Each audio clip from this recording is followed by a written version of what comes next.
Oi? Eu vou compartilhar depois, apesar de esse meu dossiê que eu consegui pegar na França, é uma coisa curiosa, é, muito sombrio. Olha, rapaz, no mundo de hoje não escapa nada, infelizmente, infelizmente. São coisas tristes, inclusive algumas delas ligadas diretamente ao meu mestre, Carlo Ripotier, que me entronizou. Então, a coisa... Para dizer para vocês também que não é apenas os ocidentais que deformam o budismo. Os próprios monges e lamas que difundem e penetram no Ocidente para supostamente transmitir o ensinamento, também é um negócio difícil, complicado nos dois sentidos, tanto naqueles que são escolhidos para transmitir, como naqueles que recebem e transformam o budismo numa outra coisa.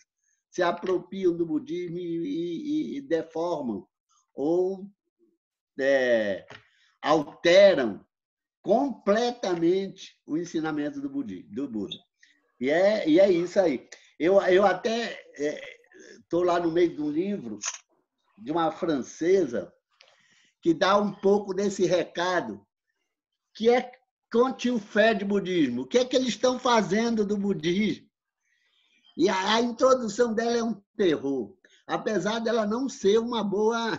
que ela também deforma o budismo.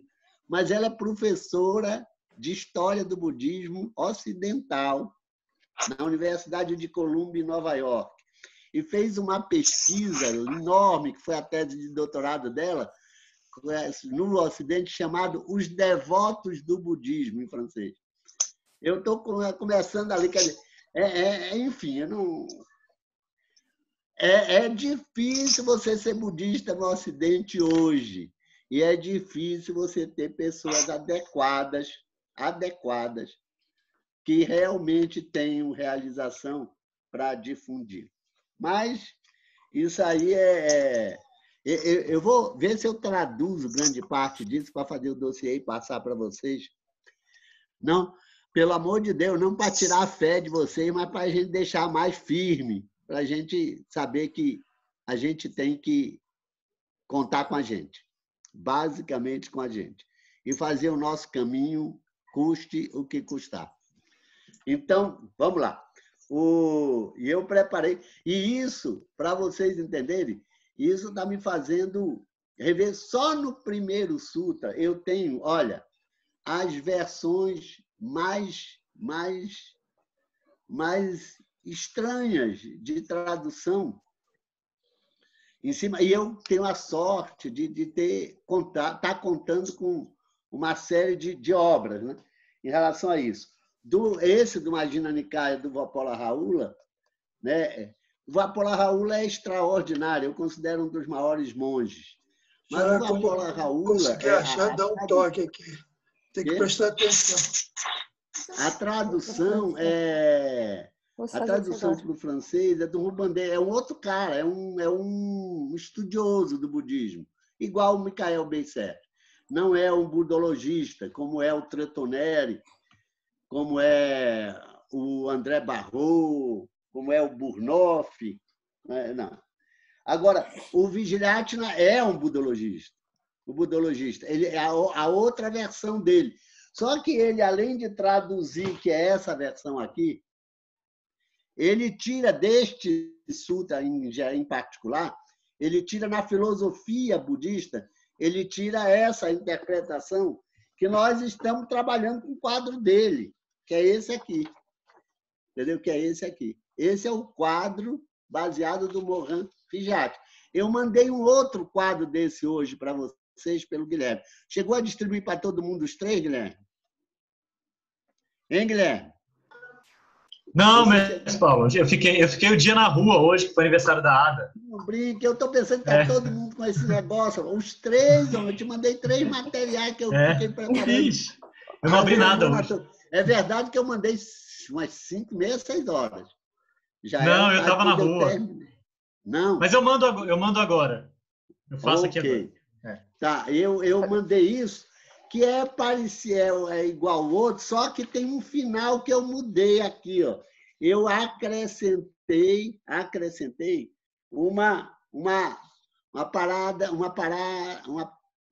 uma explicação do Narada-Tera, que enriquece a primeira parte do nosso sutra aqui. Então, esse aqui é baseado na filosofia budista do Mohan Rijirati. Ok? Aí eu tenho esse, que é o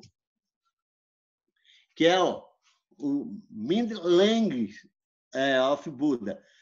Esse é da PTS, da Parity Society, que eu estou aí ralando meu inglês, entendeu? Mas eu estou pegando, porque eu já conheço o Sutra, então aí dá, até como eu já praticamente decorei, então dá para ler o inglês pela decorada do Sutra em português, não por conta do inglês.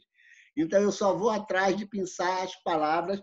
Essa é da PTS, que foi fundada em 1881, que tem uma tradição desde o final do século XIX e que chega até nós com N versões ou N traduções deste livro aqui, dessa coleção aqui, que é a obra completa do Tripitaka. Né? Mas tem uma que eu quero que vocês tentem acessar, que é em inglês, que está na internet. São por volta de 1153 páginas, que é do Bhikkhu Bodhi, com a ajuda de alguns monges. Me parece que o principal deles é o Namamoli, e que se chama exatamente esse mesmo título dele, só que organizado por ele. The Middle Language Discourse of Buddha, os discursos médios do Buda, que é essa versão. Vocês podem entrar, ela está referida num dos nossos textos, mas vocês podem entrar na Bota Bhikkhu Bodhi, Middle Language, que ela está lá em PDF, as 1150 e tantas páginas, está lá em PDF, vocês podem baixar. Eu não quis mandar, porque eu não ia mandar para vocês 1153 páginas. Quer dizer, mas vocês podem baixar como eu fiz. O PDF é gratuito, é só entrar e pegar lá o coisa. Que é esse mesmo Majjhima Nikaya, com outra colocação. Só que há uma coisa interessante e importante, que eu ensaiei aí de ler já uma boa parte.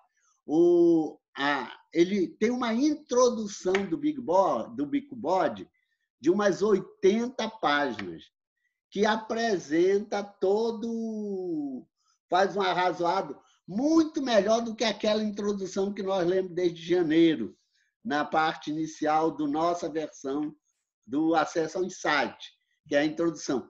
Ele faz centrada, por incrível que pareça, ele faz 80 páginas baseado no nosso sutra. O Mula Parayaya Sutra, que é esse, que é chamado pelo Vapola Raula, pelo menos na tradução do Rubandê, do cara que faz a tradução, é chamado a causa original. Mas em inglês é the root. Significa que é muito mais consistente com o conteúdo do sutra. Não é causa.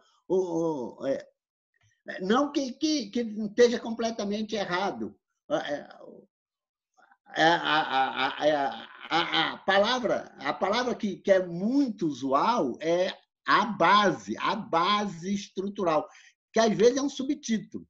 A base estrutural de todas as coisas, ou a causa de todas as coisas, ou a causa original de todas as coisas.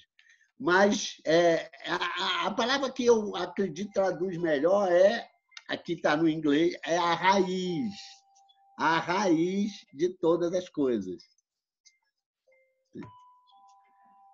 Então, não sei quem é que está me ligando. Então, a raiz de todas as coisas, por que a raiz? Porque a raiz traz as duas coisas que o budismo coloca.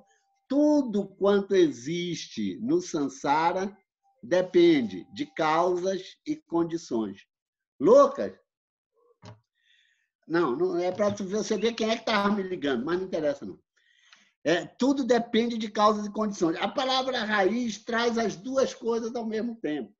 Qualquer coisa para vingar no samsara, ela tem que... toda raiz... De novo, Lucas. Pode ser que seja alguém aí que queira entrar no clube. Veja aí para mim, receba o recado, Lucas. Tudo que...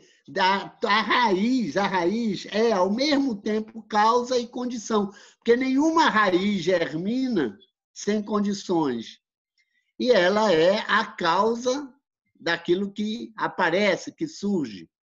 Entenderam? Então, a melhor palavra de subtítulo para o Mulapareya Sutra é raiz, nesse significado, e não causa. Mas, na verdade, o que ele vai tratar é o subtítulo que é dado, a base estrutural das concepções errôneas. Eu acho esse título um pouco assim excessivo, um pouco equivocado. Mas a palavra base é a palavra-chave, que ela é correspondente à palavra suporte. Em que a gente se sustenta, se baseia, se alicerça para as experiências que a vida nos dá? Qual é a base, qual é o suporte da nossa experiência? Entenderam? Isso sim, isso é fundamental. E essa vai ser a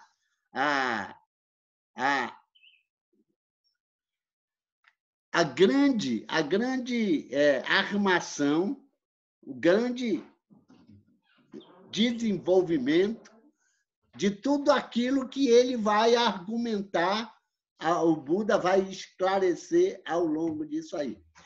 Mas o que eu queria pegar melhor para vocês é que, nas 80 folhas do Bhikkhu Bodhi, explicando este sutra, o Mulapareya Sutra, ele, que para mim, eu fiquei meio assim, empacado para o significado mais profundo do que ele queria nos trazer, ele nos dá a dica que ele nos remete para o Anguttara Nikaya. E eu fui para o Anguttara Nikaya. E foi uma das razões também que eu lembrei de você, Carol. Aí, essa versão do Anguttara Nikaya, que é semelhante àquela que nós fizemos do Samyutta Nikaya, pronto, ela está no acesso ao insight. Eu, quando fiz a primeira versão, quando eles fizeram e colocaram, eu fiz em 2006, 2007, não era nem a metade disso aqui. Era uma coisa bem modesta, tanto para o Anguttara como para o Samyutta. Eles publicaram agora, eu fiz. Você até ficou com um deles, não foi, Leonel? Com um deles lá na coisa. Mas nós fizemos foi de quantidade, né, mulher? Eu e a Carol fizemos um monte de livro, que ainda fizemos mais outros textos. Mas esses dois, e eu fui buscar o Anguttara, e eu, então, nesses últimos dias, fui pegar o Anguttara. A chave do Mulapareya Sutra está no Anguttara Nikaya, no tópico 35. No 35. O tópico é o 35. Eu baixei de ontem para hoje, eu baixei todos os 35, porque eu tenho também na internet. Eu baixei, arrumei e eu mandei para vocês pelo Guilherme.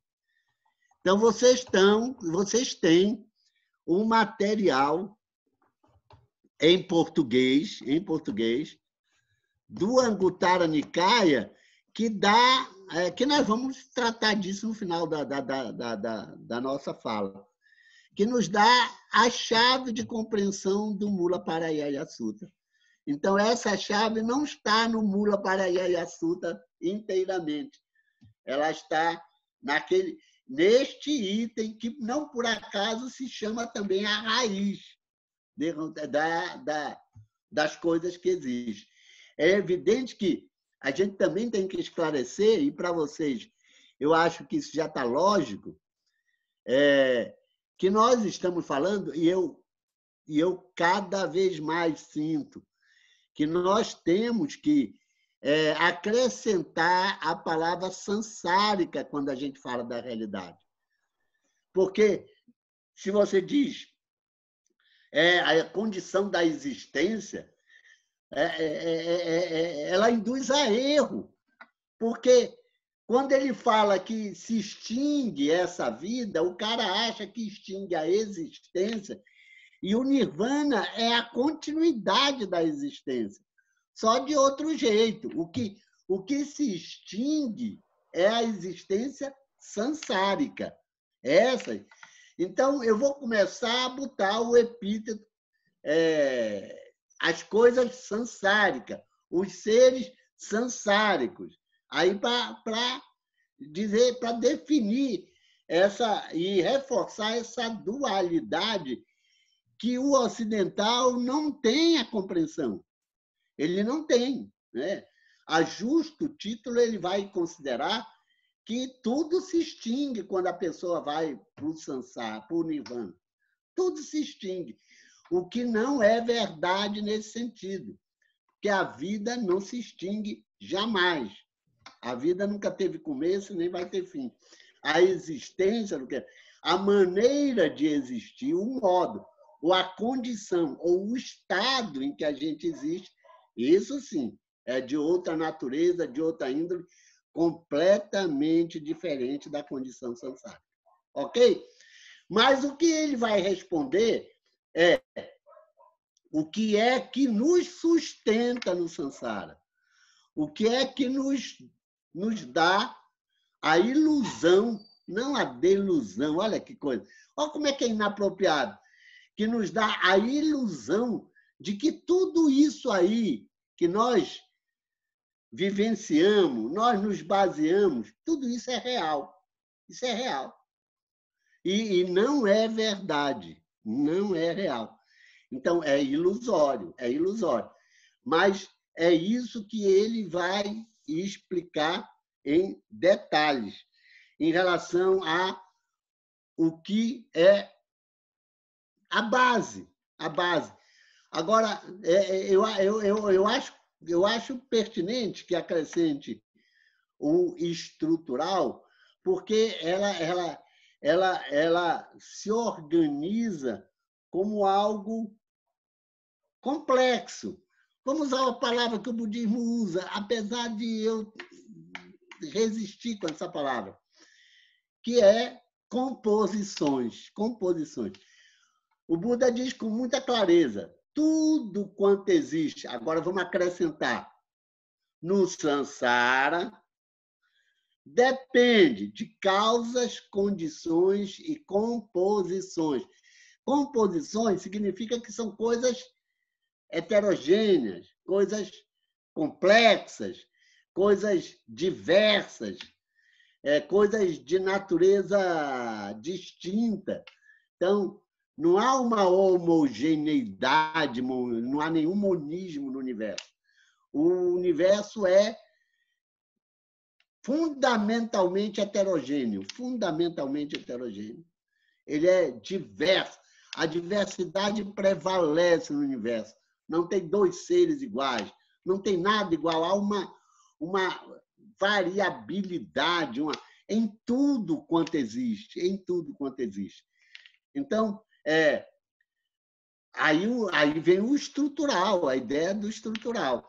Claro que essa ideia do estrutural ela é sansárica, significa ela é falsa, ela é também ilusória, ela é também transitória, ela é também permanente.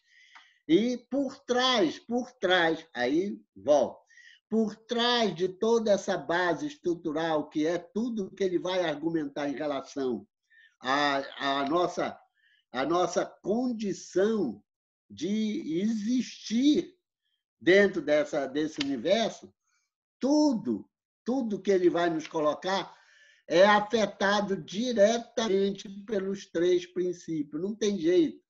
Nós vamos ver isso, porque nós vamos comentar e nós vamos ler o Anguttara Nikaya, né? Tudo passa pela impermanência, pela insatisfatoriedade e pela insubstancialidade.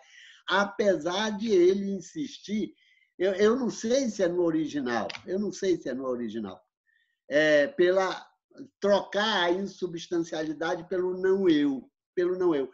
É evidente também que, dependendo de você individualizar, agora você apareceu melhor, Glisa, apesar de você individualizar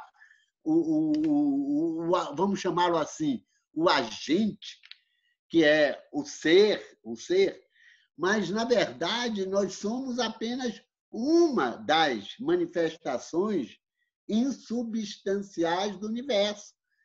Aí eu acho assim, meio... Não sei. Eu nesse ponto, posso estar assim, errado, e o Buda tem exatamente falado como eles estão traduzindo. Mas eu não acredito que seja apropriado ficar insistindo no não eu, no não ser, porque não é o eu. Até porque eles usam nem é o eu, na verdade, eles vão mais de uma forma quase psicanalítica. Mais uma vez, essa psicologia penetra no budismo e impõe a sua lógica. Chama de ego, o não ego. Ou o Mikhail Bessert, como é mais simples, bota o não eu, mas os eruditos botam o não ego. O não ser eu considero mais apropriado, porque ele contempla toda a complexidade de um ser humano. É o ser humano com as suas emoções, com as suas palavras, com seus atos, com seus pensamentos, que fazem tudo isso se alterar. E ele que transmuta, ele que caminha, todo ele, e não apenas o tal do ego, né?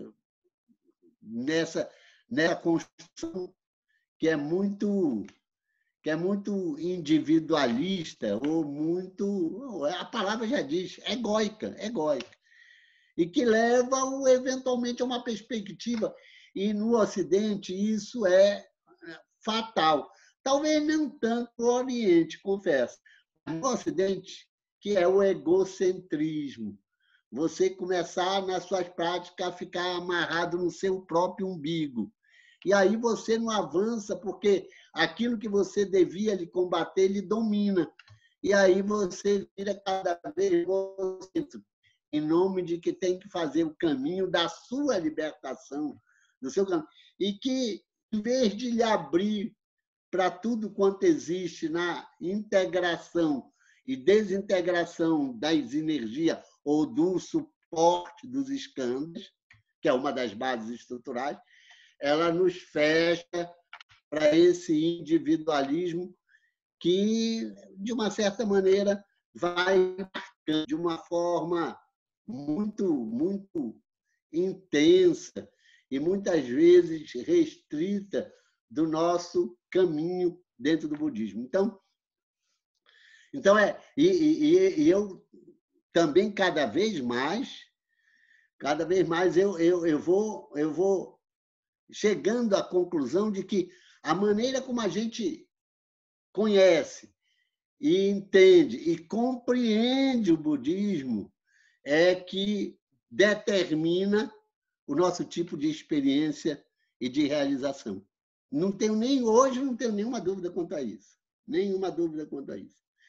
Daí a dificuldade enorme que os ocidentais têm de caminharem, de fato, nessa direção de uma libertação e de um fim do sofrimento e da realização do nirvana. Então, mas, enfim, mas eu acho também que isso vai além do nosso pessoal.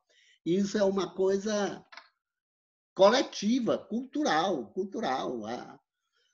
O etnocentrismo ocidental é um grande entrave para a penetração adequada do budismo e para a compreensão e a prática adequada do budismo.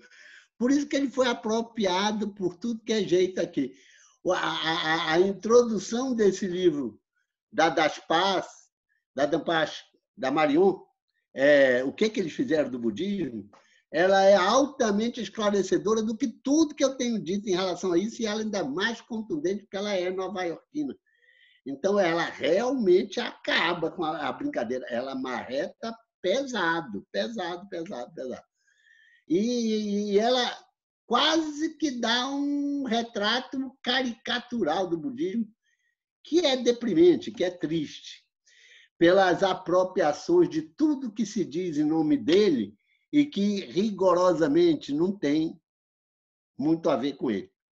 Então, esse é o lado, eu diria assim, cruel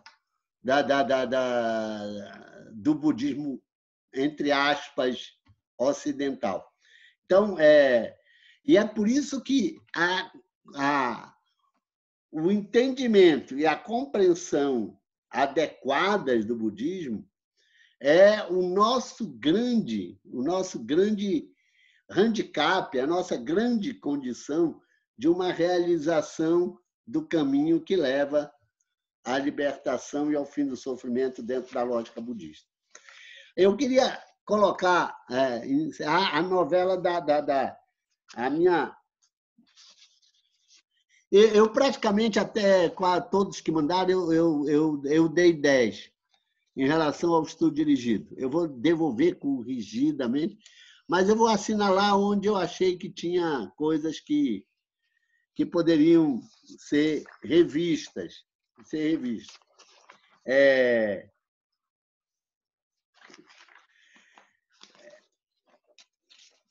Todo mundo está com ele aí? Vamos corrigir, então? Que a gente tem. Qual é a primeira questão que nós elaboramos aí? Todo mundo está com ela? Na mão, a cópia?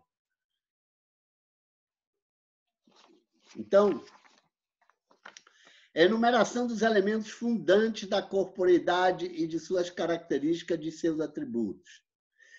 Você tem as quatro grandes divisões.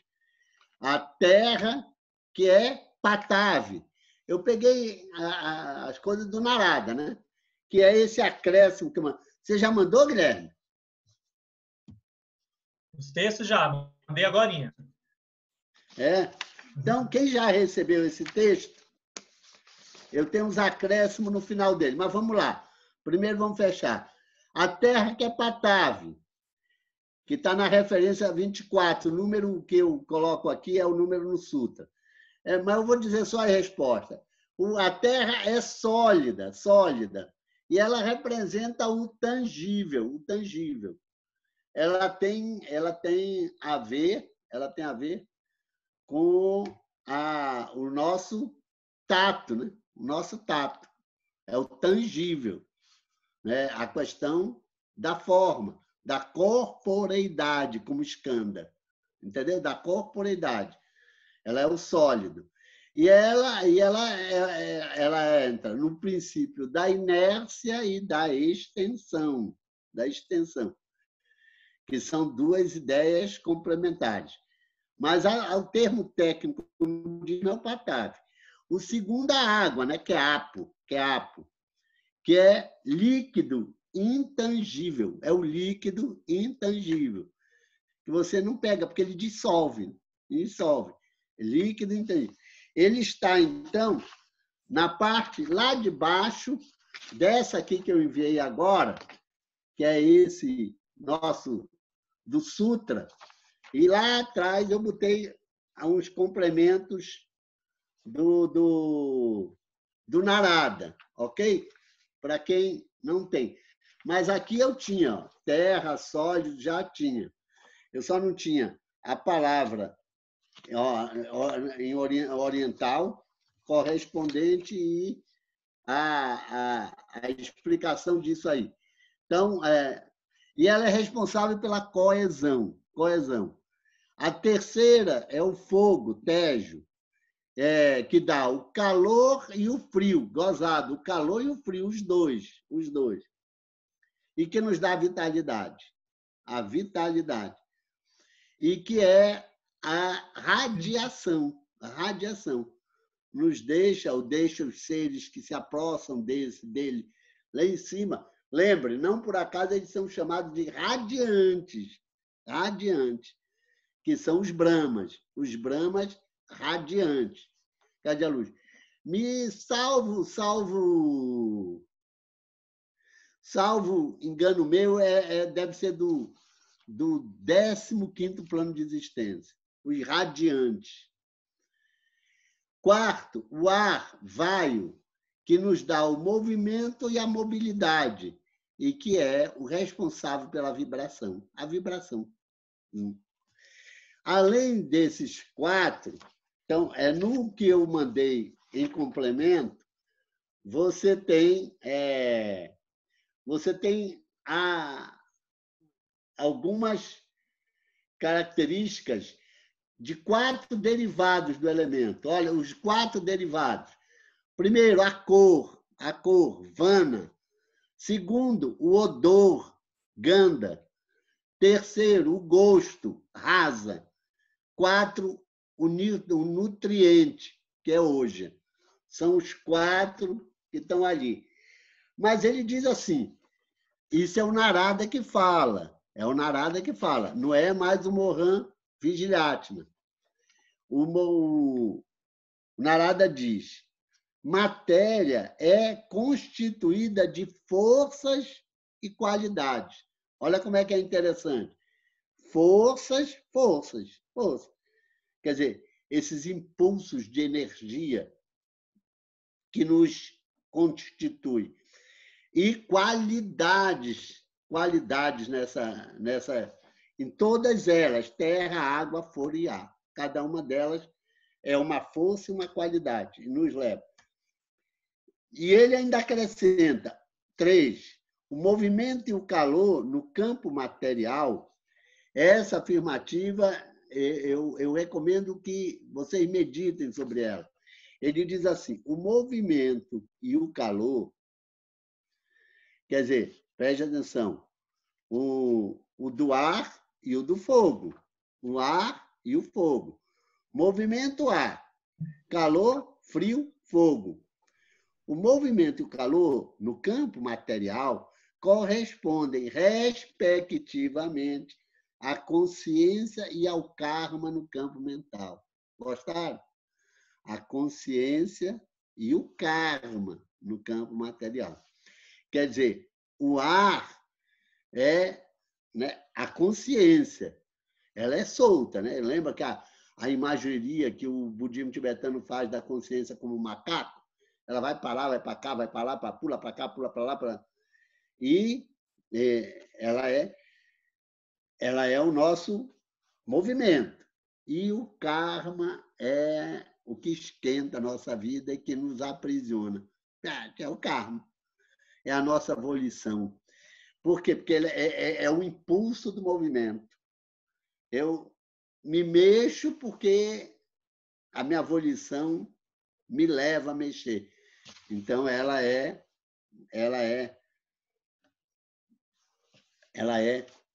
o calor, o que leva ao movimento, a radiação. Ok? Então, volto. O movimento e o calor no campo material correspondem, respectivamente, à consciência e ao karma no campo mental. Ok? É o que nos move nos planos mentais do 12º ao 27º, dito de outra forma. Ok? Então, há alguma dúvida sobre esses 4 elementos, a força dele? O nutriente é uma coisa muito, muito curiosa em relação à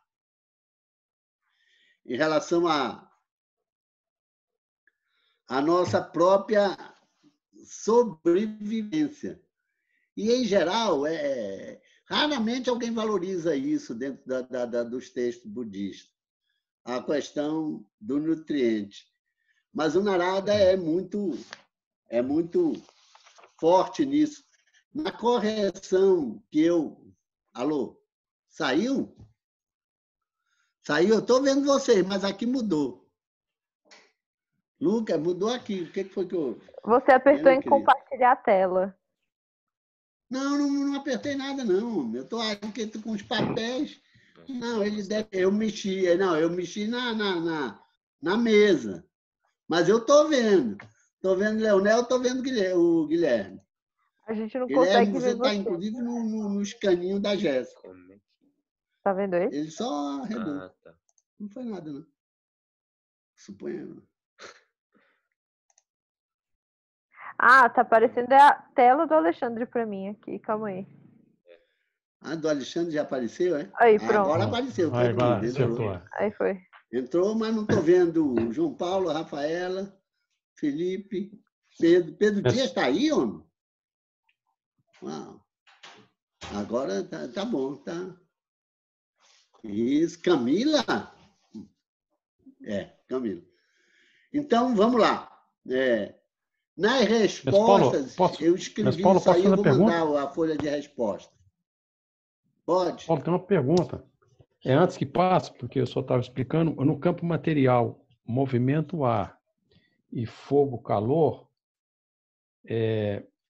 enquanto expressão da manifestação da consciência e do karma no campo mental.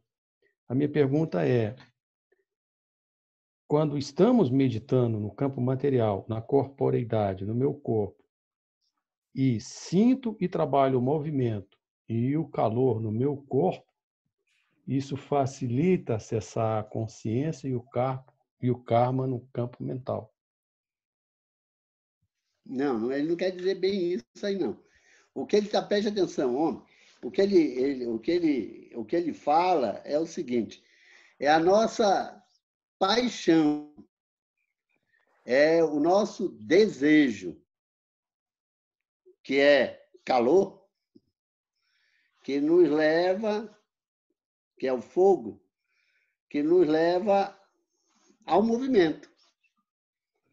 Então, a gente só se mexe pelo desejo, que é a paixão, que é a vontade, que é, vamos dizer a palavra, poder. Você manifesta o poder de alguma coisa. Falar, fazer, aí você bota as coisas em movimento. Entendeu? Você bota as coisas em movimento. Então, agora, preste atenção. As coisas, porque, lembre, o movimento é eterno. Dentro do samsara. Não tem coisa do samsara que não esteja em movimento. Não esteja em movimento. Ele não entra no nirvana.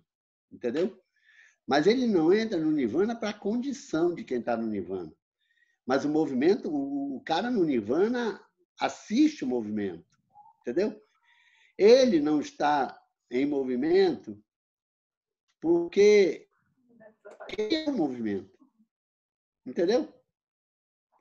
E porque ele é em movimento, ele pode estar parado. Eu já disse a vocês, até então, até salvo melhor juízo, como diz o pessoal, a minha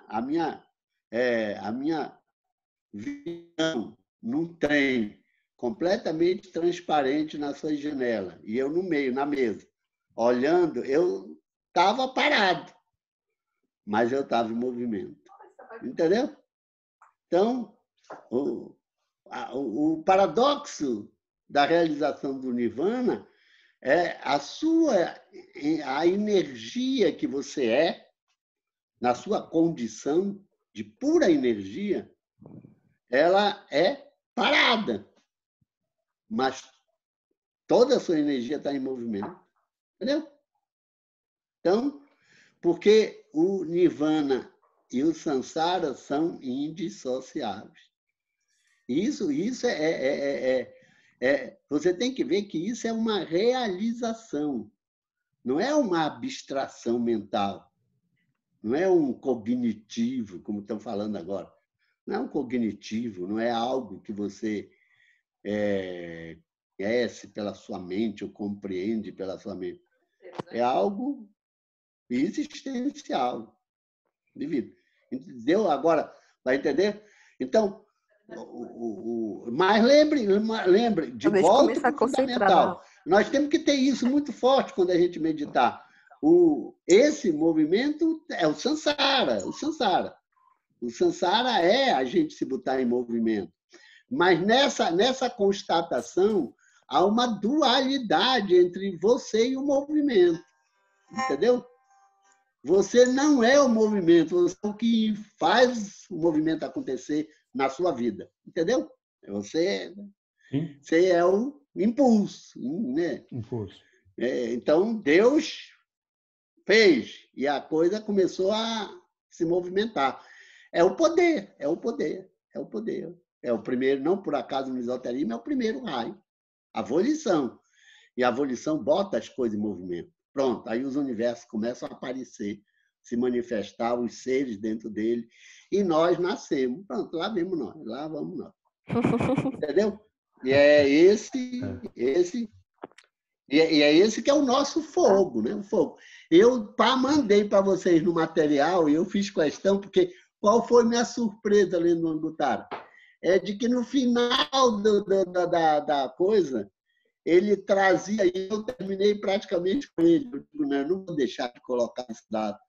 O que eu adoro, eu tive grandes realizações com esse sutra. O Sutra do Fogo. O Sutra que o Buda recitou para os 1000 discípulos, que eram os discípulos dos irmãos Kashyapa, que estavam em 3 cidades, a última delas era Gaia, e eles se juntaram todinho. O primeiro, que era o mais velho, que se converteu, que é uma história curiosa, eu não vou contar aqui. O segundo, aí o primeiro vai com ele para onde estava do segundo, e tinha 300 discípulos, ele converte os 300, e eles todos eram sacerdotes Agni, sacerdote de fogo. E ele vai para o terceiro, que tinha 200 discípulos, era o mais novo, que era em Gaia. Aí o Buda juntam todos os 1000 para assistir o Buda falar, e o Buda, então, faz o discurso do fogo. Que é isso que eu estou dizendo para vocês. Eu estou tirando praticamente todas as palavras dele. Ele diz assim, o fogo, tudo. Aí ele vai, cada um dos escândalos, né? Cada um dos escândalos. O nosso corpo arde, as nossas sensações ardem, as nossas percepções ardem, os nossos desejos ardem, a nossa consciência arde. Todo o universo arde, porque todo o universo é fogo. Tudo quanto se manifesta é fogo. É fogo. E ele vai e começa a falar, para simplificar, que foi, ele tinha acabado de se iluminar. Ele tinha acabado de se iluminar. E isso ainda foi na região de Uruvila, onde ele, perto o que Bodh Gaya faz parte, aonde ele se iluminou. E ele se ilumina e ele fala desses 5. E os 1000, agora olha que coisa, eu fiquei assim, completamente emocionado com isso. Os 1000 discípulos dos irmãos Caxiapa se iluminam. Todos os 1000. Está no final do Sutra. Vocês vão pegar o Sutra aí do Butaranicá. Está no final. E todos os 1000 se iluminaram. Todos os 1000 se iluminaram. Olha que coisa incrível. Claro que eles só viviam para isso, eles só viviam fazendo a meditação e o culto ao fogo. Então, eles estão aí nessa paixão, que é o que, quando a gente assume, a paixão de viver, né? De estar vivo. É uma coisa, estar vivo na nossa condição, além de ser uma coisa de uma raridade extraordinária no universo. Raridade. É uma coisa apaixonante. E a gente, né, banaliza. Acha, o que é isso? Estou vivo. Estou extraordinariamente vivo. E posso, enfim, fazer um caminho extraordinariamente radiante e incrível. Mas, enfim. Entendido aí, Leonel? Leonel, essa transposição que eu achei curiosa do Narada. Eu tenho uma reverência muito grande porque o Narada é singalês. O Nyanatilok e o Nyanaponika são alemães. São ocidentais. Mas o Narada, Tere e o Vapola Raula são singaleses. É outra civilização, é outra leitura, é outro conhecimento, é outra compreensão, é outra realização. Não tem dúvida. Os ocidentais realmente têm dificuldade. Agora, o que ele diz é o seguinte: a consciência e o karma no campo mental. Porque, preste atenção, por que você tira isso? Porque o Buda diz que vai restringir a concepção de karma. Em que sentido ele restringe? Ele coloca que karma tem que ser volição, quer dizer, uma ação intencional. Aí ele tem um trecho no Sutra que ele diz assim: o que eu chamo de karma é a intenção. Então, o que a gente está ali leso, olha, que faz, eventualmente, no instinto de sobrevivência, que é o que caracteriza os animais não geram karma. Nós geramos pela intenção. Então, a nossa intenção é o nosso fogo, o que nos faz apaixonado pelo... Já disse para vocês, eu sou apaixonado pelo Buda. Ele é a minha grande intenção. Estou atrás dele e não abro. Então, é minha paixão, é o meu amor. Então, é ali que ele está. E aí o meu karma em decorrência. Então, aquilo que a gente deseja, aquilo que a gente quer, é que gera o nosso karma. Entendeu? O senhor está falando... equivale... Diga. Não, o senhor falou que tem parte de que o senhor Buda ensina que o desejo ardente, a meditação ardente, com o desejo de se iluminar ardentemente com o fogo. É o nosso fogo, né? É o nosso fogo. Entendeu? Agora não se esqueçam que eu já pensei até em escrever sobre isso. Os paradoxos budistas, né? O paradoxo budista. Como é que você arde pela não ardência? Como é que você é apaixonado pela não paixão? Mas faz parte do caminho, né? Se você não tiver aquela paixão de se tornar um Buda, você não move os moinhos, você não avança na realização. E conforme você vai transmutando essa paixão. E essa paixão, no início, nos leva para o primeiro dhyana, que é o êxtase. Né? É o êxtase. Mas toda, você já conhece isso, a gente já viu essa sequência dos eixos. Do primeiro para o segundo dhyana, do 12º, 13º e 14º para o 15º, onde estão os irradiantes, o 15º plano, que é o segundo dhyana, né? O êxtase arrefece e você entra num caminho de uma serenidade, Não que a paixão não esteja lá atrás, não esteja por trás. O seu desejo de caminhar e se tornar um Buda está lá. Ele apenas tomou uma outra forma, porque, né, você já amadureceu o seu desejo para controlar ou dominar o seu próprio desejo. Então, ele não morreu, ele apenas, né, tomou uma outra forma, ele apenas transmutou, entendeu? Transmutou. Aí você vai. Então, por isso também que eu já comentei com vocês, não me agrada a tradução ou a explicação do Janas, sobretudo do primeiro para o segundo, do segundo para o terceiro, quando ele diz que extinguiu o anterior. Não extinguiu o anterior, ele superou. Ele pode até, de novo, quando for meditar, passar por eles, aí ficar emocionado, chorar, ficar em êxtase, mas depois vai para outro, aí dá aquela calma, ele entra em outra realidade, em outra realização, em outra condição. Mas a paixão está lá, o desejo está lá, não é? Que elas vai se transformando no que eu já disse a vocês, chama bodhicitta. Bodhicitta é exatamente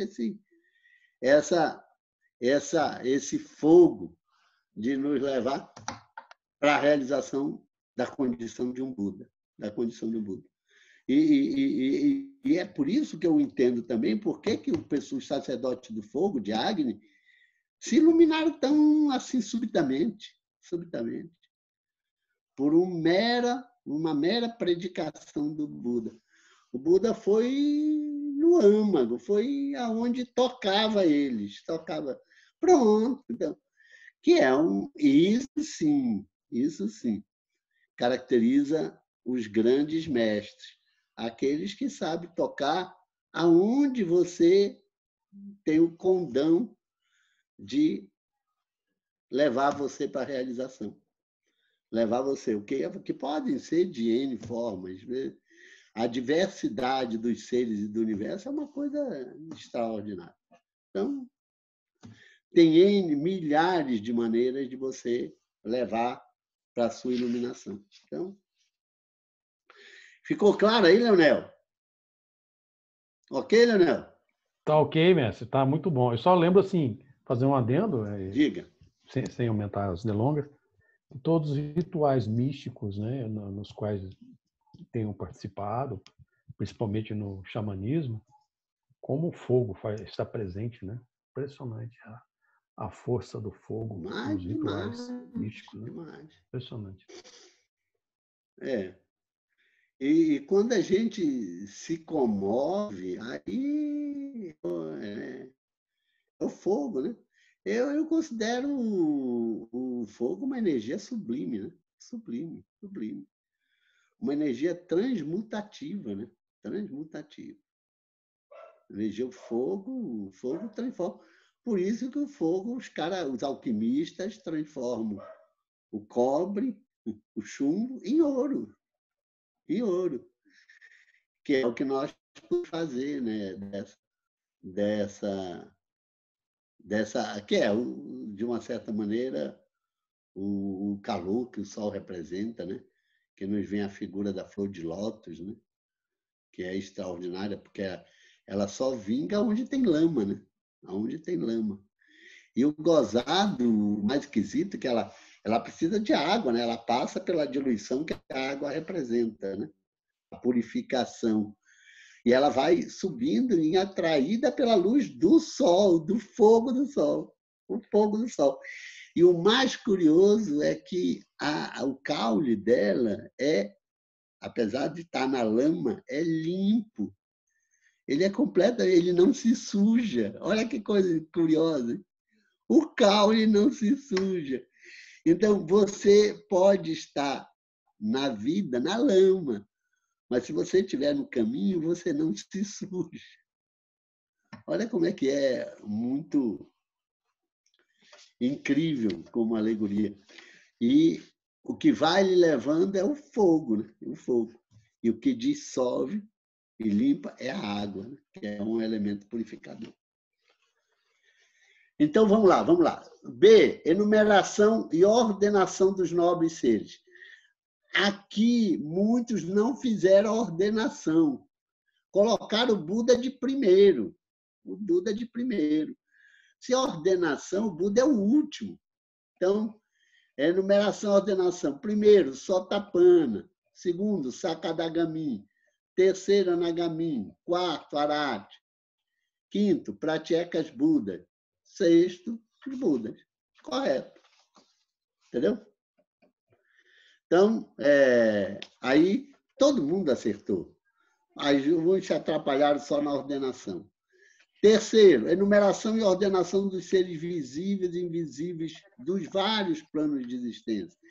Eu acho curioso, e eu, no final das contas, eu vou me basear nisso para tentar uma categorização dos seres, né? Eu tenho dificuldade, porque como a nossa civilização ocidental, ela nega, né? Eu estava lendo o livro em inglês, e agora eu estou tentando resgatar algumas coisas. Eu estava lendo o livro em inglês, se não me engano, era do Gombrich.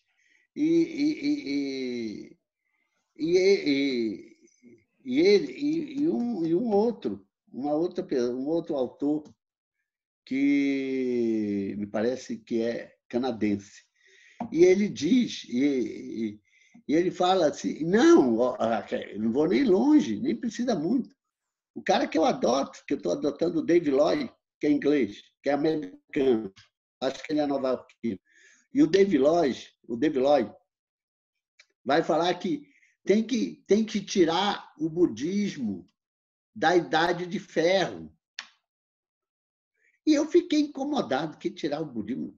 Tem que despojar o budismo, esse budismo mitológico, que é cheio de deuses, de coisa, com crenças que são da Idade de Ferro do homem.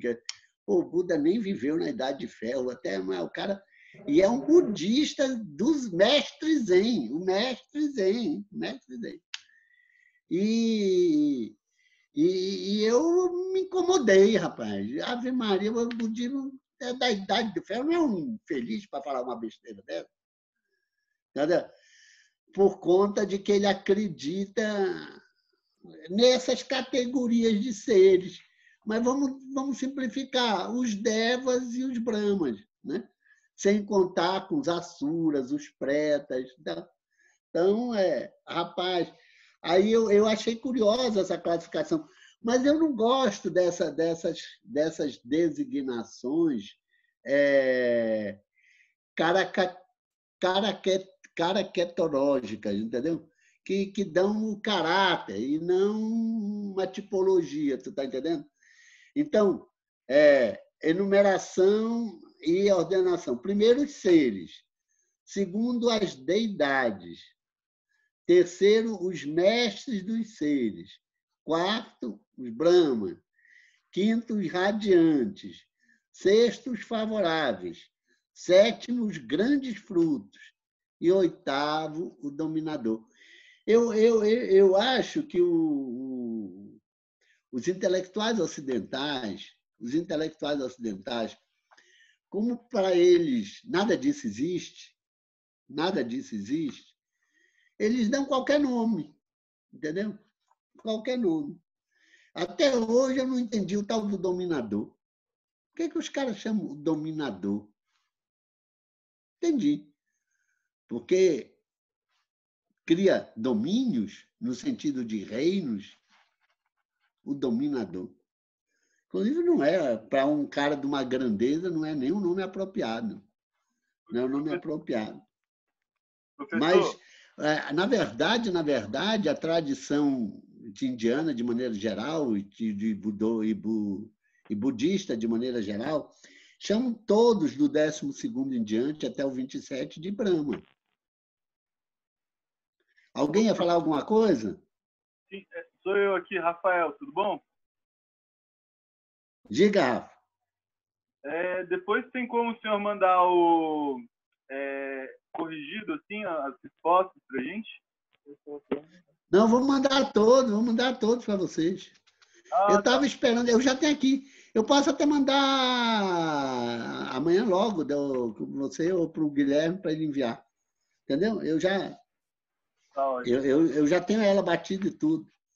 Ok? Paulo, Diga. Paulo, eu tenho uma dúvida. Não sei se isso caiu na prova, porque eu não fiz a prova, mas você falou do elemento fogo, água e ar, e você não falou do terra. Será que você podia comentar um pouco? Eu fiquei curiosa. Do elemento terra. Porque você passou pelo fogo, água e ar. E o terra, você não falou agora. Aí, se puder comentar, seria ótimo. Porque, claro, a Terra tem duas características, que é o que ele chama inércia e extensão, porque ela prende e nos estende, né? Nos possibilita uma multiplicidade de experiência, porque ela é o nosso corpo, né? Toda a nossa corporeidade. Nós temos dentro de nós os 4 elementos, né? Dentro de nós os 4 elementos. Mas a Terra, ela é o nosso tangível, né? Que, aliás, mesmo na religião, cria um grande mito do ver para crer, né? Você tem que estar vendo ali a coisa corporificada ou materializada, você está entendendo? Que é o que nós temos. Só que é pó, né? É pó. Então, nós vamos ver no Angutara como é pó, e você vai entender a base estrutural, as bases estruturais. Então, a Terra é o componente necessário para que a gente exista num determinado plano, numa determinada dimensão de realidade. Entendeu? Claro que eu fiquei assim, apesar dela ser sólida, entendeu? Mas ela tem que ser entendida de acordo com o plano a que ela se refere. Claro para vocês que nós temos visibilidade aonde nós estivermos. Nós estamos no elemento terra, apesar de, nesse caso aí, ter uma extensão. Ela não tem aquela mesma rigidez que ela tem, por exemplo, no nosso 3º plano de realidade, aonde nós estamos. Então, cada dimensão tem uma terra correspondente, ou o seu plano de sustentação de uma corporeidade. É evidente que isso, nós já sabemos, só se extingue, ela deixa de existir a partir do 28º plano de realidade, que é o fluxo de natureza basicamente mental, aonde a gente perde o elemento terra, entendeu? Aonde a gente perde o elemento terra. Mas a gente perde o elemento terra porque a Terra irradiou isso para outros mundos sem forma, entendeu? Que é aquilo que eu disse a vocês, que o Narada dá esse exemplo, se eu não me falha a memória, no La Rueda de la Vida, ele dá esse exemplo de que como é que pode existirem planos imateriais? Porque é meio contrassenso você falar em mundos imateriais, né? No nosso sentido mais corriqueiro, já que, na verdade, rigorosamente, não são mundos. É uma condição de ser de um fluxo energético, que é completamente solto, não tem forma. Então, se a gente for entender mundo como a gente entende aqui normalmente, não é mundo, não tem mundo nesse plano. Então, Aí, nesse caso, a corporeidade ela produz o não material que perdura enquanto até o material está produzindo, entendeu? Que também é indissociável. Então, por isso que não há nada que exista em si nesse plano do ponto de vista material. Entendeu? Entendi. Então, é algo esquisito. Ele diz, o Buda mesmo diz que, rigorosamente, entre aspas, ele não existe em si. Entendeu? Mas, se você argumentar dessa forma, né, a rigor, nada existe em si. Entendeu? Que é o terceiro. O terceiro. Volto a dizer, não se esqueçam disso, nem os Budas. O vazio atinge os Budas. Nunca perco isso, gente. Então, a experiência, por isso que é forte, a experiência do vazio é uma experiência também nirvânica. Também nirvânica. Então, você penetra nisso aí e você não tem absolutamente nada como seres. Nada como seres. É um vazio. Paulo, mais uma coisa, desculpa. Diga. Sobre os elementos ainda. Dentro do budismo, os elementos têm consciência? Porque eu sinto uma consciência dos elementos, mas dentro do budismo, eles possuem essa... Não só os elementos, não. Toda e qualquer, entre aspas, partícula do universo, toda a energia do universo, absolutamente toda é autoconsciente. Toda é autoconsciente. Entendeu? Toda é autoconsciente. Por isso que a condição do Buda no Nirvana, num plano de vazio, ela é autoconsciente, apesar de ser um fluxo de energia. Cada partícula de energia do universo é autoconsciente. Entendeu? Por isso que quando você entra nos mundos sem forma, né, os mundos sem forma, o 28º e o 29º, eles são praticamente correspondentes.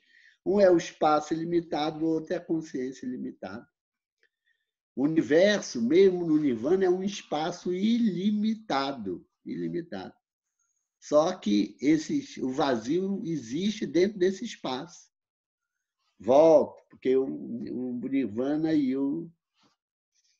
o Sansara são indissociáveis. Indissociáveis. Eu repito aquilo que me chamou a atenção, tá na série da BBC de Londres sobre o budismo. Um mestre zen, um cara com uma cara extraordinária, e ele pede para explicar os estados, as condições do ser para ir para o Buda, para a iluminação. Aí ele diz, você tem 4 condições. 4 condições. Você tem a primeira, que você acha que tudo é forma. Tudo é forma. Aí você descobre o vazio. Aí você se empolga e acha que tudo é o vazio. Tudo é o vazio. Aí você cai a ficha, que você também está na forma, aí você diz, existe o vazio e existe a forma. Aí você realiza que não é nem uma coisa nem outra. Aí ele sai com essa frase zen, enigmática, que a última constatação é que o céu é azul e a grama é verde. Só isso. O céu é azul e a grama é verde. Então, de uma certa maneira, do ponto de vista da realização, é inócuo você ficar filosofando ou questionando, ou inquirindo, ou investigando como é que se passa essa relação entre o Nirvana e o Sansara, ok? Só que você estando no Nirvana, você acessa a qualquer momento o Sansara. E tanto isso é assim que o Buda se manifesta no Festival de Vesak. na lua cheia de maio. Ok? Ele se materializa, ele adquire um corpo de forma. Ok? Vamos lá. 4. Enumeração das esferas dos estados de existência. Aí ele coloca as 4 que nós já estamos trabalhando há muito tempo. Você já deve estar especialista nisso. A esfera do espaço ilimitado, a esfera da consciência ilimitada, a esfera do nada, eu não gosto, aí eu botei parênteses vazio, e a esfera da não percepção nem não percepção. Aí, isso eu acho que já está extremamente explicado para isso. Vocês peguem as diversas classificações e explicações dos 31 planos de existência para ter isso aí mais claro. Aí vem a enumeração dos objetos cognoscíveis na perspectiva da mente. Aí você tem aquilo que é percebido, aquilo que é lembrado, aquilo que é conhecido, de acordo com o texto. Que são 3 interessantes, né? São 3 interessantes. A percepção, lembre da percepção, é o nosso, na ordem que o pessoal apresenta, é o nosso segundo skanda, sana, que é percepção ou noção, é noção ou percepção. Ele identifica as coisas, os seres. Aquilo que é lembrado é a nossa memória, né? Já é o karma, é a nossa narrativa pessoal. E aquilo que é conhecido é aquela investigação, aí eu acho que ele está preso ao sati, e aquela característica que a nossa mente tem de penetrar nas coisas e conhecê-las, e que nos leva à compreensão. Claro que você pode ter, e tem, e está usado, e o pessoal mais ocidental está confundindo isso, do meu ponto de vista, está colocando e está começando a estar presente nos textos budistas a famosa cognição. Eu tenho algeriza com essa palavra, cognição. O budismo é cognitivo. Eu acho que nem o Buda não sabia disso, que ele era cognitivo. E ele estava fazendo uma cognição. Então, mas é outro aspecto que a Marion Dapsance, nesse livro, o que é que eles estão fazendo do budismo, ela critica, né? O budismo virar uma cognição. Então, mas esse conhecimento aqui é o elemento da investigação que a nossa mente tem de perquirir e penetrar na realidade para tentar conhecê-la. Quando isso se transforma numa realização, aí ela vira uma compreensão. Então, eu separo conhecimento de compreensão. Eu ainda acrescentaria o entendimento, né? O entendimento, que eu acho uma categoria mais, digamos assim, vou usar uma palavra horrível, primária. Entendeu? Você percebe as coisas e tal, e você entende de uma determinada maneira. Mas aí, se você avança, você pode ter um conhecimento. Mas se você realiza, aí você tem uma compreensão. Então, para mim, são 3 patamares. Entendeu? Mas, Paulo, posso fazer a pergunta? Mas, Paulo, pode. O senhor poderia falar um pouquinho, essa compreensão que o senhor falou, com o samadhi profundo, que é a absorção, a conexão, que é a realização? Isso. E a absorção de ser como ele é em si, e não como eu penso que ele é. O samadhi é quando você junta os 3, né? Você junta um esforço, que começa a dar seus frutos, ao lado da sua atenção, da sua plena consciência, e ao lado da sua concentração. Então, você entra já no campo dos dhyanas. Só que você não perca de vista que você tem 8 samadhi, os 8 dhyanas. Entendeu? Sabe? O samadhi é quando você entra no primeiro. Mas, a rigor, por tudo que os grandes mestres dizem, não existe nem sequência, né? Você, de repente, pode entrar no 5º dhyana, no 4º dhyana, entendeu? Não há necessariamente uma gradatividade ou uma gradualidade ou uma diferença progressiva em que você vai penetrando entendeu? Não há. A experiência pode atravessar os dhyanas, mas você tem 8 possibilidades de samadhi, ou samadhi, entendeu? Então, o que caracteriza é que você já atingiu um grau de concentração determinado, tá certo? E esse é fundamental, porque só a plena consciência não traz isso, ok? E nem só o esforço também não traz isso. Chega o esforço, quando ele é bem dirigido, e a consciência, quando ela é bem orientada, né, podem levar a uma concentração que traz o samadhi. Claro que quando você entra no estado profundo, emocional e tudo, e você estabiliza a sua energia, você já está rigorosamente no primeiro dhyana. Aí você está no primeiro patamar do samadhi, entendeu?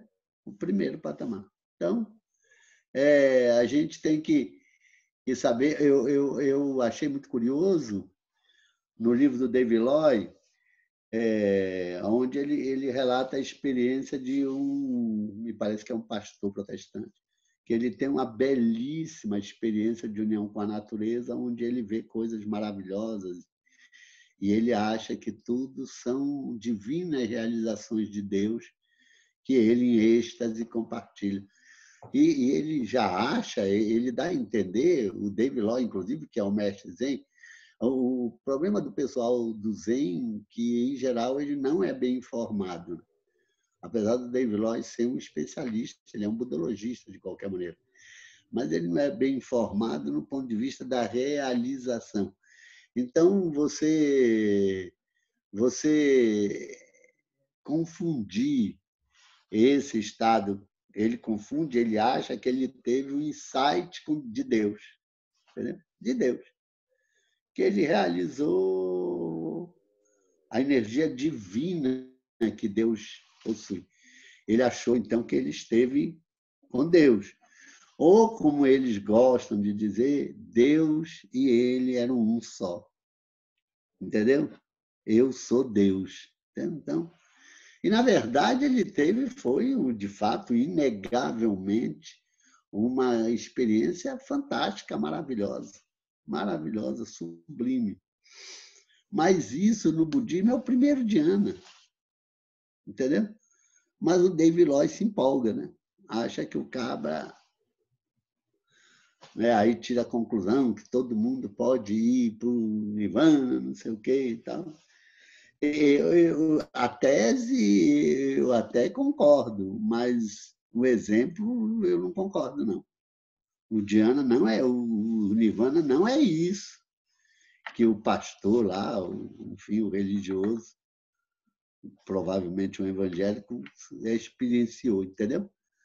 Então, eu acho assim, como o ocidental não tem muita realização ou muita compreensão do que o Buda está dizendo, ele fica só no entendimento intelectual, então ele se atrapalha, você está entendendo? Que, para mim, é o grande ensinamento do Brahmajala, o grande ensinamento do Brahmajala. A gradatividade dos enganos que cada mestre, a partir de um certo momento das experiências que o Brahmajala coloca, elas são fantásticas, extremamente espirituais. Mas muito pensam que isso é o fim do caminho, entendeu? Olha os dois grandes mestres do Buda. O primeiro mestre, né, o Arada Kalama, penetrava no 30º plano. O Radha Ramaputa penetrava no 31º, e eles não se iluminaram. Possivelmente porque eles achavam que já estavam no fim do caminho. Então, para quê? Entendeu? Então, ou seja, eles já estavam se sentindo unos com Deus, unificados. Então, nesse particular, o auto-engano é muito, muito complicado.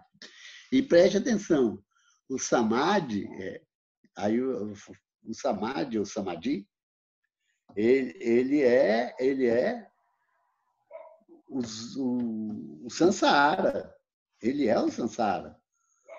O samadhi, ou mosca, ou o que você quiser chamar, ele pode, inclusive, ele tem diferentes graus de realização, e além de ter diferentes graus de realização, de jeito nenhum ele é o nirvana.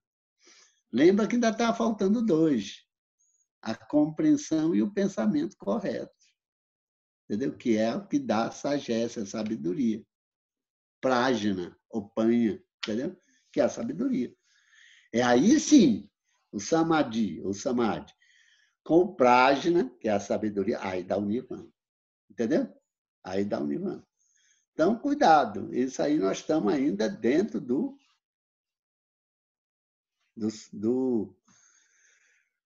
samsara. Dentro do samsara. O samadhi é sansárico. Ok? O nirvana é outra coisa. Vamos lá. 6. Enumeração das condições de realização de atributos da existência. Esse foi fácil, todo mundo tirou de letra. Unidade, multiplicidade, o todo e o nirvana. Aí vem a enumeração e ordenação dos seres na senda da realização espiritual. Primeiro, o nosso Putujana. Homem ordinário e não instruído. Agora entenda o não instruído no Dharma. Não é o analfabeto, não instruído no Dharma. O monge 2, o monge percorrendo a senda. 3, isso também era importante a ordenação. Né? 3, o arati que tem o conhecimento perfeito. 4, o arati que tem a destruição do apego. 5, o arati que tem a destruição do ódio. 6, o arati que tem a destruição da ilusão. E 7, o tathagata. Ok? Então, vejam que nem a condição de arati não é homogênea. Ela não é uniforme. Nem a condição de arati. Existem aratis de vários tipos, de várias diferentes realizações. Então, esse é um dado aí. Eu acho nisso também o Sutra fantástico, fantástico. Sutra é um Sutra realmente um dos sutras mais fundamentais. Eu fiquei surpreso que infelizmente, na versão atual do Acesso ao Insight, ele tenha realmente sido reduzido a 6 páginas. Eu vou ler com vocês depois a versão que eu tenho. Lamentável, eu vou voltar para 2006, que é, como eu disse a vocês e mostrei, a que eu tenho nesse cânone aqui, ó, que eu fiz lá nessa época, 2006, entendeu? 2006, que traz completo, entendeu? Eu comparei agora, como eu estou tendo mais tempo de pandemia, eu comparei assim, a versão que o Michael Beisert faz e que está nesse novo, que é esta aqui, do Michael. E eu pensei no início até que não tivesse nota, depois eu descobri que as notas estão lá no final, mas eu fui comparando a explicação das notas e vi que ele comeu 8 notas. A versão original tem 31 notas, ele botou 23. E algumas delas são fundamentais para a compreensão do sutra. Eu não entendi o critério dele. Será que foi quantidade de páginas? Eu não entendi. Mas ele empobreceu o sutra. E, além disso, ele botou um sutra bem pequeno. O outro é longo, né? É longo. Enfim, mas isso me surpreende. Mas eu fui olhar no acesso ao site em inglês, ele também é pequeno. Estranho, né? Estranho. Eles encurtaram. Enfim, não me agrada isso. Vamos lá.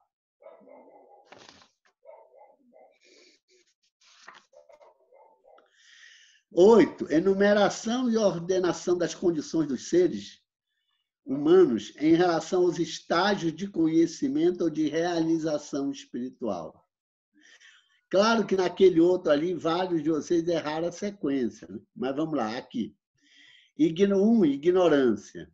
2. Conhecimento imperfeito. 3. Conhecimento perfeito. 4. Destruição do apego. 5. Destruição do ódio. 6. Destruição da ilusão. 7. Nirvana. Ok? Tudo bem? Alguma dúvida? Passando por 9. Enumeração e ordenação das atitudes humanas em relação às coisas e aos seres. Essa é uma categorização. É uma categorização que nós temos que ponderar, hein? Refletir bastante. Primeiro, considera a terra, considera a água, considera o fogo, considera o ar e tal. Esse considera passa pela percepção. Ele pensa, eu entendi que o que ele pensa passa pela nominação. 3, identifica-se, é a identificação. 4, pensa a maneira de, faz para mim, uma vivenciação. Eu quero que vocês vejam se confere com vocês quando a gente for estudar o Sutra propriamente dito. Eu chamo de vivenciação.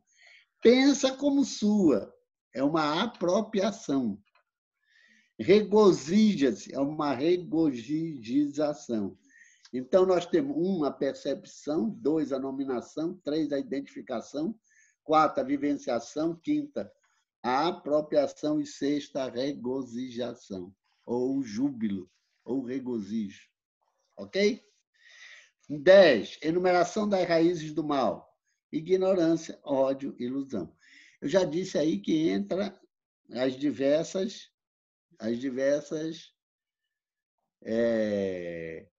classificações do que, no final das contas, eu chamo de famílias semânticas que caracterizam isso aí. Ok?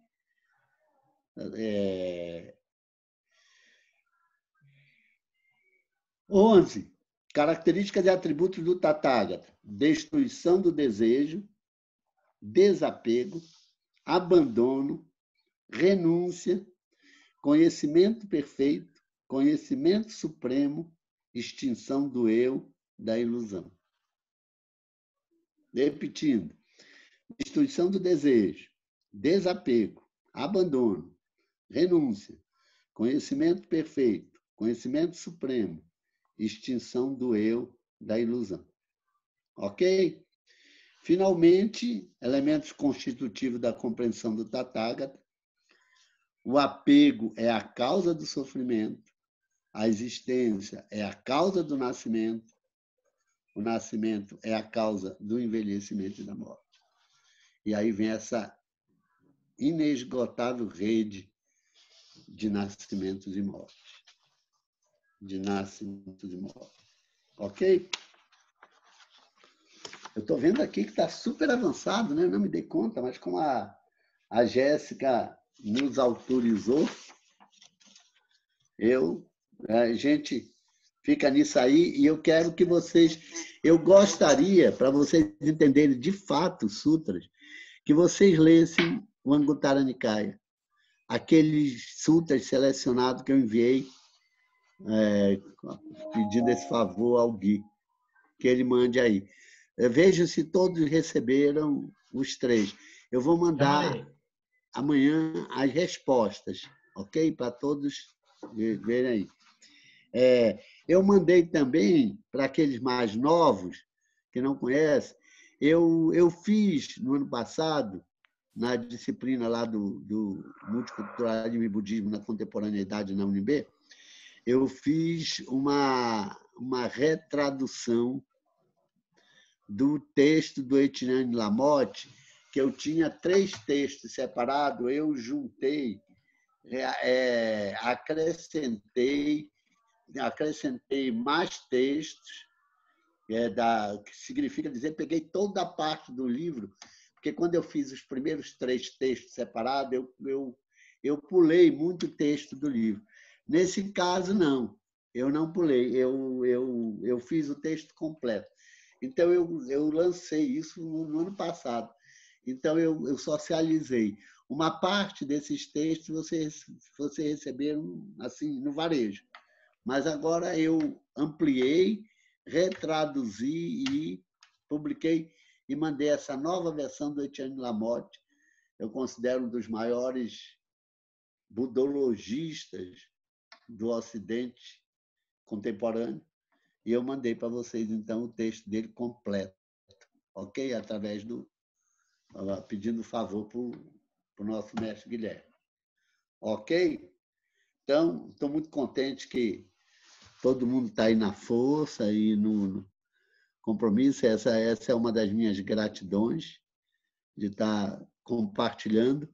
Vocês me mantêm também muito forte a chama. Eu estou aí no gás, me aprofundando no budismo, graças ao estímulo de vocês, graças à força que vocês me dão, a perseverança, a determinação.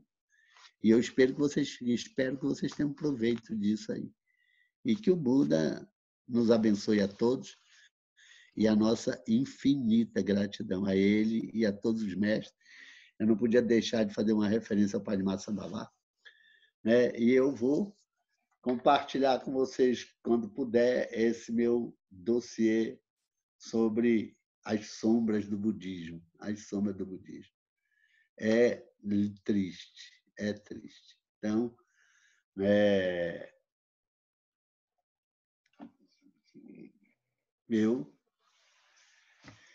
eu tenho sempre, né, uma satisfação e uma realização pessoal muito grande cada vez que eu me aprofundo nos ensinamentos do nosso mestre, do mestre Buda. E eu volto a repetir aquilo que eu li no Narada, que me encantou, dizendo: quanto mais eu conheço o Buda, mais eu o amo. E quanto mais eu o amo, mais eu conheço. Então, eu acho que é por aí. É extraordinário, né, o amor que o Buda tem. E eu tive uma grata surpresa de, pegando um texto do Thich Nhat Hanh, naqueles que eu tenho uns 20, 30 livros dele, que eu li um pouco só, porque ele estava muito, para o meu gosto, ele estava muito, como é que eu vou dizer, muito psicológico, muito autoajuda, mas eu fiquei impressionado com o texto que ele fala sobre o amor. E ele diz que, e eu concordo com ele, apesar de amor ser uma palavra textual dele, apesar de o amor ser uma palavra perigosa, no que eu concordo inteiramente, por conta, eventualmente, ele não diz isso, mas da multiplicidade dos seus usos, o pessoal mata por amor, mas ela continua sendo uma palavra extremamente significativa. Extremamente. Eu não acho que haja uma palavra que substitua o sentimento profundo de ligação com uns seres, com os outros seres, que não seja o amor.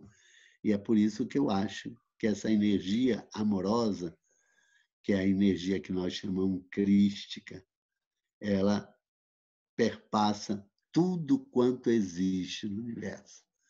Acredito que o samsara não existiria sem a energia do amor, porque é o amor que cria, que permite, possibilita e torna real a manifestação. O universo não existiria sem a energia do amor. Então, gratidão a todos vocês e a gente se encontra na outra semana. Ok? Se Deus quiser. Gui, grato por tudo, meu querido. Grato por todo o auxílio. Você é especial. Eu quero até julho regularizar aquela terra, doutor, para a gente já fechar. Eu quero resolver aquela terra antes das confusões e dos eventos, entendeu? Para a gente também ter uma alternativa nossa. Brincando ou não, nós temos mais de 60 hectares ali, que são nossos. E ainda tem mais esses 6 que podem ser incorporados, e aí eu já disse, eu falei com o Felipe sobre isso, vou falar com o Solano, para a gente entrar, vocês fecharem e a gente ir lá com os 2 representantes que nos venderam,